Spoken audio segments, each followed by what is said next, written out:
And the next speaker will be Honourable Farage, EFDR.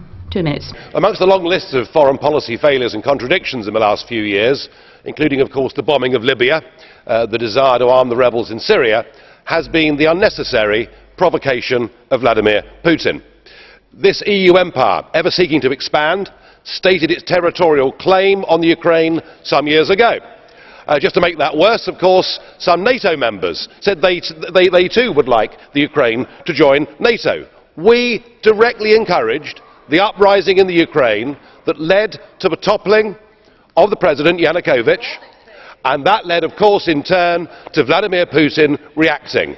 And the moral of the story is, if you poke the Russian bear with a stick, don't be surprised when he reacts.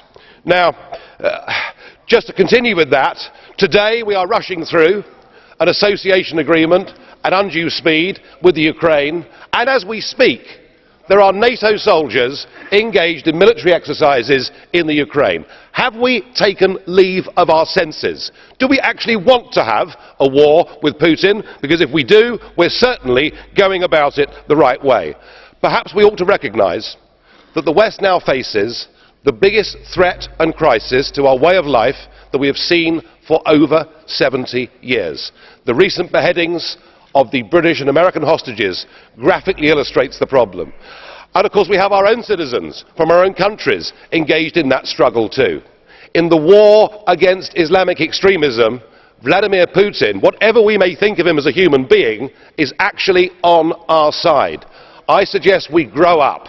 I suggest we recognise the real threat facing all of our countries, communities and societies. We stop playing war games in the Ukraine and we start to prepare a plan to help countries like Syria, like Iraq, like Kenya, like indeed Nigeria, to try and help them to deal with the real threat that faces us. Let's not go on provoking Putin, whether we like him or not.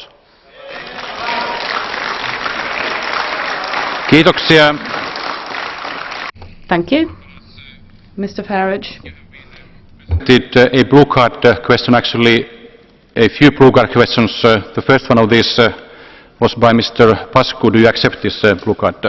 Mr. Pascu, 30 seconds, please. Sir, in your considerate opinion, what is better, to have Russian soldiers fighting a war on the territory of Ukraine, or NATO troops exercising as a response to that on the territory of Ukraine? Mr. Farage, 30 seconds, please. I think, sir, the point that I was making is that there should be a huge degree of guilt in this House about what provoked all of this in the first place, and we saw Western Ukrainians waving European flags, rioting, setting fire to things, and effectively staging a coup d'etat which brought down the Ukrainian president, which has led to this instability. Yes, yes, you are the guilty people, and you refuse to accept it. Seuraava